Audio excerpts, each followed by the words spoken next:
সেটা হচ্ছে ব্রজেন্দ্রনগর গ্রাম পঞ্চায়েতের অধীনস্থ।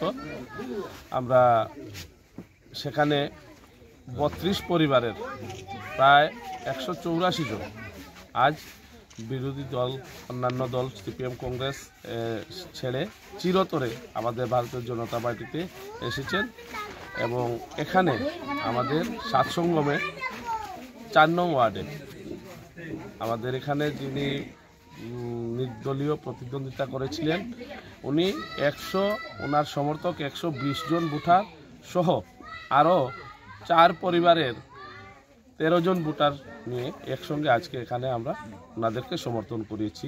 আমাদের এখানে আমাদের শ্রদ্ধেয় জেলা সভাপতি ছিলেন, উপস্থিত আছেন, আমাদের সহসভাপতি জেলার করুণাময় নাথ উনিও উপস্থিত আছেন। তাছাড়া আমাদের মণ্ডল নেতৃত্ব, স্থানীয় বুথ সভাপতি এবং স্থানীয় যারা আমাদের নির্বাচিত প্রতিনিধি সবার উপস্থিতিতে আজকে আমরা এই কার্যক্রম করেছি এবং এরকম কার্যক্রম এখন আমাদের কদমতলা মণ্ডলের প্রত্যেকটি গ্রাম পঞ্চায়েতে আমরা পর্যায়ক্রমে করব।